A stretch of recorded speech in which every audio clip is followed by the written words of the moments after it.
സമരചിഹ്നത്തിന് ആദ്യമായിട്ട് വോട്ട് ചെയ്യും. പിന്നല്ലാതെ ചെയ്യണ്ടേ? നമ്മളെ സഹായിച്ചാരാണ്? ഞങ്ങൾക്ക് ഇത്രയും വലിയ സങ്കടാവസ്ഥയിൽ നിന്നാണ് ഒരു തല്ലുപിടുത്തമുണ്ടായിട്ട് ഞങ്ങളെ സഹായിക്കണതല്ല. അപ്പൊ പിന്നെ ഞങ്ങൾക്ക് വേണ്ടി ഇത് കടന്നു വന്ന് ഇവര് രണ്ടും കൈ ഒഴിഞ്ഞ കാരണമല്ല അവര് കടന്നു വരാൻ കാര്യം. ഞങ്ങൾ വിളിച്ചിട്ടല്ല, അവര് ഞങ്ങളുടെ ഇടയിൽ കടന്നു വന്ന് ഞങ്ങൾക്ക് വേണ്ടുന്നത് ഇത്രത്തോളം ചെയ്ത് ഈ ബില്ലും പാസ്സാക്കി തന്നു കഴിഞ്ഞപ്പോൾ അവരെ അങ്ങ് തള്ളിക്കളയില്ല. അങ്ങനെ ഇടതുപക്ഷത്തിൻ്റെ ആ പാർട്ടി പ്രവർത്തകയായിരുന്നു. ചെറുപ്പം മുതലേ കുഞ്ഞുനാളിൽ തന്നെ എൻ്റെ മാതാപിതാക്കളെല്ലാം കോൺഗ്രസ്സിലാണ്. ഞങ്ങൾ ക്രിസ്ത്യാനികൾ കോൺഗ്രസ്സുകാരായിരിക്കണമല്ല, അല്ലെങ്കിൽ ഞങ്ങൾ നരകത്തിൽ പോവില്ലേ? ആ വിധത്തിലല്ല പഠിപ്പിക്കലല്ലേ ഞങ്ങളെ പഠിപ്പിച്ച് വെച്ചിരുന്ന. ഞാനപ്പോഴും വളർന്നു വന്ന നാൾ തുടങ്ങി കൊച്ചുനാളിൽ തന്നെ കമ്മ്യൂണിസ്റ്റ് അനുഭവമാണ് എനിക്കുണ്ടായിരുന്നത്. വളർന്നു വന്ന വോട്ട് ചെയ്തതും കമ്മ്യൂണിസ്റ്റിന്, പ്രവർത്തിച്ചതും കമ്മ്യൂണിസ്റ്റിന് തന്നെയാണ്. ഇനി ഞങ്ങൾ തീരുമാനിക്കും ഞങ്ങൾക്ക് വേണ്ടി പ്രവർത്തിച്ചത് ആരാണ്, അവർക്ക് വേണ്ടി നിലകൊള്ളണമെന്നാണ് എൻ്റെ ആഗ്രഹം. ഒരിക്കലുമില്ല. വി.ഡി. സതീശൻ പറഞ്ഞത് മുഴുവനും കള്ളത്തരമാണ്, കളവാണ്. എന്താണെന്ന് വെച്ചാൽ ഇവിടെ കോൺഗ്രസും കമ്മ്യൂണിസ്റ്റും എന്നുള്ള രണ്ട് പാർട്ടി അല്ലാതെ BJP ആയിട്ട് ഒരു കുഞ്ഞു പോലും ഈ പ്രദേശത്ത് ഇല്ല. അവർ കോൺഗ്രസ്സുകാരായ പിള്ളേരാണ്, ആളുകളാണ് ഇപ്പം മെമ്പർഷിപ്പ് 50 പേരും എടുത്തേക്കണത്. കോൺഗ്രസ്സുകാരായവരാണ് ഈ എടുത്തേക്കണം, മെമ്പർഷിപ്പ് എടുത്തേക്കണം. ഇനിയും എടുക്കും, ഇനിയും മാറ്റങ്ങളുണ്ടാകും. അംഗത്വം BJPക്കാർക്ക് കൂടും ഈ പ്രദേശത്ത്. ഇവർ എന്തെല്ലാം മക്കപ്പുല്ല് കൊണ്ട് ഒരു പ്രയോജനം ഞങ്ങൾക്ക് ഇല്ലെന്ന് പറഞ്ഞാലും ശരി, ഞങ്ങൾക്ക് ഉണ്ടെന്ന് ഞങ്ങൾക്കറിയാം. എന്തായാലും ഇല്ലെങ്കിൽ പിന്നെ ഇവരെന്തിന് മുറവിളി കൂട്ടണ്, ഇവരെന്തിന് സുപ്രീം കോടതി പോണ്, ഇവരെന്തിന് തെരുവ് നാടകം കളിക്കണ്. ഞങ്ങൾ 610 കുടുംബങ്ങളെ ഒന്നായിട്ട് കണ്ടുകൊണ്ടാണ് ഞങ്ങൾ ഈ സമരം ചെയ്യണത്. അപ്പം അവർ എന്തുകൊണ്ട് ഞങ്ങളോട് യോജിച്ച് നിന്ന് ഇപ്പം ഭരിക്കണ ഭരണകക്ഷികളെ ഇവിടെ കൊണ്ടുവന്ന് ഇങ്ങേറ്റം പഞ്ചായത്ത് പ്രസിഡന്റ് പോലും ഞങ്ങളെ തിരിഞ്ഞു നോക്കിയില്ലല്ലോ. അവരായിട്ട് രമണീയമായിട്ട് നല്ല സ്നേഹത്തിലും ഐക്യത്തിലും ആയിരുന്നു ഞാൻ. ഞങ്ങൾക്ക് വേണ്ടി പഞ്ചായത്ത് പ്രസിഡന്റെങ്കിലും ഒരു ശബ്ദം ഉയർത്തിയില്ലല്ലോ. അവർ ഞാൻ സ്നേഹിച്ചു വന്ന പാർട്ടിനെ തളർത്താനല്ലേ അവർ തുടങ്ങിയത്. അത് വളർത്തണമെങ്കിൽ ഞങ്ങളുടെ ന്യായമായ അവകാശങ്ങൾക്ക് കൂട്ടു നിൽക്കേണ്ടതായിരുന്നു. ഇത് ന്യായകേടിന് കൂട്ടു നിൽക്കണ്ട, നീതികേടിന് കൂട്ടു നിൽക്കണ്ട. നീതിയായ ഞങ്ങളുടെ ഈ സമരത്തിന് അവർ കൂട്ടു നിൽക്കണം. അവർ കൂട്ടു നിൽക്കേണ്ടതായിരുന്നു. അവർ കൂട്ടു നിന്നില്ലല്ല. അപ്പം പിന്നെ ഞങ്ങൾക്ക് വേണ്ടി ഇത് കടന്നു വന്ന് ഇവർ രണ്ടും കൈ ഒഴിഞ്ഞ കാരണമല്ല അവർ കടന്നു വരാൻ കാര്യം. ഞങ്ങൾ വിളിച്ചിട്ടല്ല, അവർ ഞങ്ങളുടെ ഇടയിൽ കടന്നു വന്ന് ഞങ്ങൾക്ക് വേണ്ടുന്നത് ഇത്രത്തോളം ചെയ്ത് ഈ ബില്ലും പാസ്സാക്കി തന്നു കഴിഞ്ഞപ്പോൾ അവരെ അങ്ങ് തള്ളിക്കളയില്ല. അങ്ങനെ ഒരു മനസ്സാക്ഷി എനിക്കില്ല. നല്ലത് ചെയ്യണതിൻ്റെ കൂടെ ഉള്ളു ഞാൻ. നീതികേട് ചെയ്യണത് ഇത് അന്നും ഇന്നും ഞാൻ നീതികേടോട് എതിർത്ത് നിന്നിട്ടുണ്ട്. അമ്മയ്ക്ക് എത്ര വർഷമായിട്ടോട് ജീവിക്കുന്ന? ഞാൻ ഇവിടെ ജനിച്ചു വളർന്നത് എൻ്റെ അപ്പൻ്റെ അപ്പനായിട്ട് തന്നെ. ഞാൻ 4ാം തലമുറയാണ് ഇവിടെ. ഇവിടെ ജനിച്ച് വളർന്നാണ്. കടലിയെ കയറി ഒഴുകി ഞങ്ങളെ അങ്ങാടും ഒഴുക്കിക്കൊണ്ടാണ് നേരത്തും ചുട്ടുപഴുത്ത മണലിൽ ഞങ്ങൾ ജീവിച്ചിട്ടും ഈ കുടിലുകൾ കാറ്റ് വന്ന് നിലം പതിച്ചിട്ടും അത് വേറെ സ്ഥലത്ത് വെച്ച് കെട്ടി അങ്ങനെ ഞങ്ങൾ ഇവിടം വിട്ട് പോയില്ല. ഇവിടെ തന്നെ ഞങ്ങളുടെ മാതാപിതാക്കൾ നിന്ന് ഇവിടെ തന്നെ ജീവിച്ച് ഞങ്ങൾക്ക് കൈമാറി. അന്ന് ഞങ്ങൾക്ക് രേഖയില്ലാഞ്ഞ സ്ഥാനത്തും ഞങ്ങൾ ഇവിടെ തന്നെ കിടന്ന് പോരാടി ജീവിച്ചവരാണ്. ഇത് കടൽ വെച്ച ഭൂമിയാണ്. അവർക്ക് ഫറൂഖ് കോളേജിന് ഭൂമി ഉണ്ടായെങ്കിൽ അത് കടലെടുത്ത് നശിച്ചു പോയാണ്. അവർക്ക് കൂടി അവകാശമില്ലാത്ത ഭൂമിയാണ് ഇപ്പം അവരുടെ എന്നും പറഞ്ഞ് ഞങ്ങൾ മേടിച്ച്. കേസുകൾ പരാജയപ്പെട്ടപ്പോൾ ഞങ്ങൾ മേടിച്ചിട്ട് ഞങ്ങൾക്ക് സ്വസ്ഥത തരൂലെന്ന് വെച്ചാൽ എന്താണ് കാര്യം? ഞങ്ങൾക്ക് നിയമമില്ലേ, നീതിയില്ലേ? ഈ മത്സ്യത്തൊഴിലാളികൾക്ക് നീതി കിട്ടൂലേ? അതാണ് ഞങ്ങൾക്ക് ചോദിക്കാനുള്ളത്.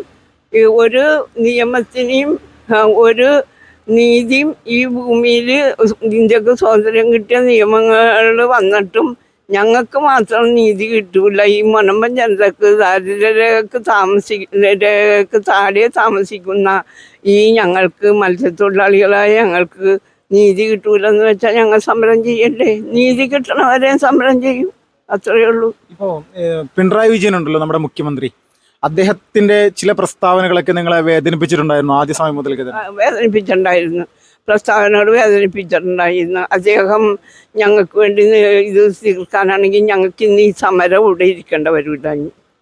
ഞങ്ങൾക്ക് വേണ്ടി അദ്ദേഹം ഞങ്ങളുടെ മുഖ്യമന്ത്രി, ഞങ്ങളുടെ കേരളത്തിൻ്റെ കുടുംബത്തലവൻ മക്കളായ ഞങ്ങൾക്ക് വേണ്ടി നീതി നടപ്പാക്കി തന്നിരുന്നെങ്കിൽ, അത് പരിശ്രമിച്ച് തന്നിരുന്നെങ്കിൽ ഈ സമരം ഇവിടെ ഞങ്ങൾ ഇരിക്കേണ്ട ആവശ്യം ഉണ്ടായില്ല.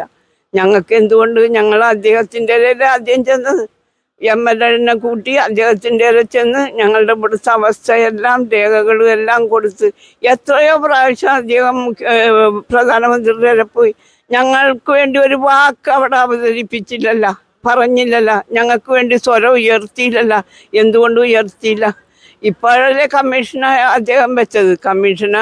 അദ്ദേഹം വെച്ചപ്പോൾ കമ്മീഷന് ഞങ്ങൾ എതിരായിട്ട് നിന്നത് ഞങ്ങളുടെ കാര്യങ്ങൾ നീണ്ടുപോകുകയല്ലേ. ഞങ്ങളുടെ കാര്യങ്ങൾക്ക് എത്രയും പെട്ടെന്ന് അവസാനം വരച്ചെല്ലാം നീട്ടിക്കൊണ്ടുപോവുകയാണ്. ഇപ്പോഴും കോടതിയിലുണ്ട്, കമ്മീഷനുണ്ട്. കമ്മീഷൻ എത്രയും വേഗം ഞങ്ങൾക്കുണ്ട് റിപ്പോർട്ട്. അദ്ദേഹത്തിന് ഒന്നും ചെയ്യാനില്ല. അദ്ദേഹം ഈ റിപ്പോർട്ട് സമർപ്പിച്ച് ഞങ്ങളുടെ കാര്യങ്ങൾ കോടതിനെ ബോധ്യപ്പെടുത്തി നീതിയോടുകൂടി ചെയ്യുമെന്നാണ് ഞങ്ങൾ വിശ്വസിക്കുന്നത്. അത് കേരള ഗവൺമെൻറ് മുഖ്യമന്ത്രി നിയമിച്ച ഒരു കമ്മീഷനാണ്. ആ കമ്മീഷന് ഇപ്പോഴെങ്കിലും ഞങ്ങൾക്ക് ആ കമ്മീഷൻ മുഖാന്തരം നല്ലൊരു നീതി കിട്ടും എന്നുള്ള വിശ്വാസത്തോടു കൂടിയാണ് ഞങ്ങൾ ഇരിക്കുന്നത്. ആദ്യം എന്തുകൊണ്ട് അദ്ദേഹം ഞങ്ങൾക്ക് വേണ്ടി സ്വരം ഉയർത്തിയില്ല, ഞങ്ങൾക്ക് വേണ്ടി നിന്നില്ല? അതുകൊണ്ടല്ലേ ഇവർ പ്രതിപക്ഷമായിട്ട് ഇവരും ഭരണപക്ഷവും ഞങ്ങളോട് അകന്ന് നിന്നപ്പോൾ അവർ ലീഗിന് വേണ്ടി നിന്ന്. ലീഗിൻ്റെ വോട്ട് മാത്രമല്ല, ഞങ്ങളുടെ കുടുംബങ്ങളിലുണ്ട് 8-9 വോട്ടുകൾ. ലീഗിന് മാത്രമല്ല അംഗസംഖ്യ ഞങ്ങൾക്കുണ്ട്. ഞങ്ങളുടെ മക്കളെയും കല്യാണം കഴിച്ചു കൊടുത്തിട്ട് ഇവിടെ തന്നെയാണ് താമസിക്കണം. ഞങ്ങളുടെ കുഞ്ഞുങ്ങൾ, ഞങ്ങൾക്ക് വേറെ വസ്തുവോ പണമോ കൊടുക്കാനില്ല. എല്ലാം മണ്ണ് അവർക്കും കൊടുത്തിട്ട് അവരും മക്കളും ഇവിടെ തന്നെയാണ് താമസിക്കൽ, അല്ലാതെ വേറെ എങ്ങും പോയിട്ടില്ല. അങ്ങനെയാണ് ഈ ഇവിടെ കുടുംബങ്ങൾ കൂടുതലായേക്കണം. അപ്പം പിന്നെ ഞങ്ങൾക്ക് നീതിയില്ലേ? ഞങ്ങൾക്ക് വോട്ടില്ലേ ഇവിടെ? എന്തുകൊണ്ട് ഈ ലീഗുകാരെ കൂടി ചേർന്ന് വരുന്ന ലീഗുകാരെ തള്ളിപ്പറയണില്ല, മുസ്ലിമുകളെ തള്ളിപ്പറയണില്ല? മുസ്ലിം സഹോദരങ്ങൾക്ക് അറിഞ്ഞൂടെ ഇത്രയും വർഷങ്ങൾ ഞങ്ങൾ കാശ് കൊടുത്ത് മേടിച്ചാണ്? പിന്നെ ഞങ്ങളുടെ വെക്കിട്ട് കയറണ എന്തിനാണ്? ഈ വക്കപ്പ് എന്ന നിയമം കൊണ്ടുവന്ന് ഞങ്ങളുടെ വസ്തുവിൻ്റെ പേരിൽ കടന്നു കയറിയതിൻ്റെ പേരിലല്ലേ ഞങ്ങൾക്ക് ഇന്നേ വരെയുള്ള സങ്കടങ്ങളും കണ്ണുനീരുകളും പ്രയാസങ്ങളും ഉള്ളത്. ഞങ്ങളുടെ കുടുംബങ്ങളിൽ ഞങ്ങൾക്ക് ഇരിക്കാൻ പറ്റണ്ട, സ്വസ്ഥമായിട്ടൊന്ന് കിടക്കാൻ പറ്റണ്ട, ഞങ്ങളുടെ മക്കൾക്ക് ജോലിക്ക് പോകാൻ പറ്റണ്ട. ഞങ്ങളുടെ മക്കൾ ഇപ്പോൾ ഇവിടെ ഫിഷിങ്ങില്ലാഞ്ഞിട്ട് ലക്ഷദ്വീപിൽ പോയി പോലും 10-65 ദിവസം ഇവിടെ നിരാകരം ഇരുന്നുകൊണ്ടും ജീവിക്കണ്ടേ? അവർ ലക്ഷദ്വീപിൽ പോയേക്കാണ് മത്സ്യം പിടിക്കാനായിട്ട്. അപ്പം അങ്ങനെയുള്ള സ്ഥിതിയിൽ എത്തിച്ചത് ആരാണ്?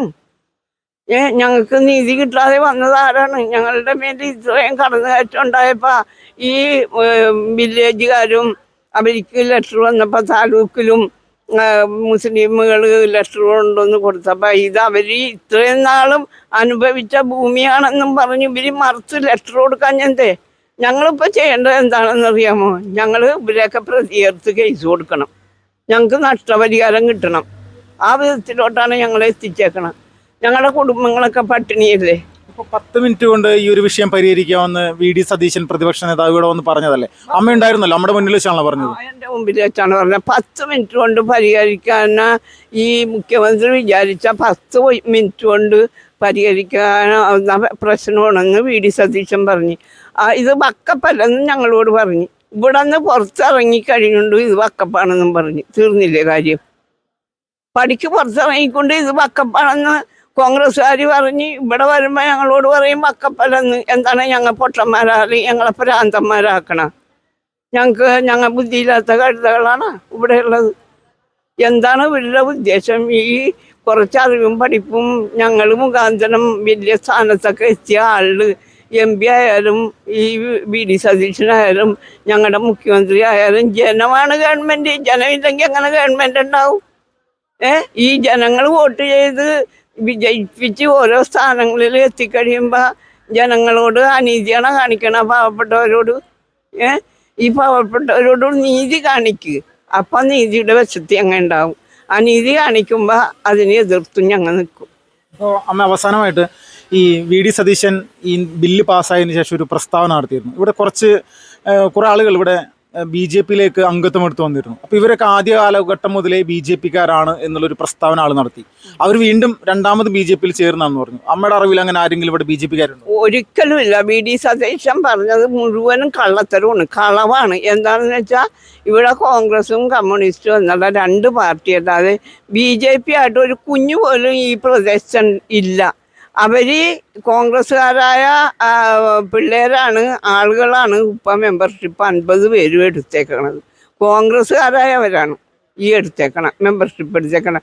ഇനിയും എടുക്കും, ഇനിയും മാറ്റങ്ങളുണ്ടാവും. അംഗത്വം BJP-ക്കാർക്ക് കൂടും ഈ പ്രദേശത്ത്. ഇവരെന്തെല്ലാം മക്കപ്പില്ലുകൊണ്ട് ഒരു പ്രയോജനം ഞങ്ങൾക്ക് ഇല്ലെന്ന് പറഞ്ഞാലും ശരി, ഞങ്ങൾക്ക് ഉണ്ടെന്ന് ഞങ്ങൾക്കറിയാം. എന്തായാലും ഇല്ലെങ്കിൽ പിന്നെ ഇവരെന്തിനും മുറവിളി കൂട്ടണ്, ഇവരെന്തിന് സുപ്രീം കോടതി പോണ്, ഇവരെന്തിന് തെരുവ് നാടകം കളിക്കണ്. ഇതുകൊണ്ട് ഞങ്ങൾക്ക് ഗുണമുണ്ടെന്ന് ഞങ്ങൾക്കറിയാം. ഞങ്ങൾ പിന്മാറണില്ല, ഗുണമില്ലെങ്കിലും പിന്മാറണില്ല, അത്രയേ ഉള്ളൂ.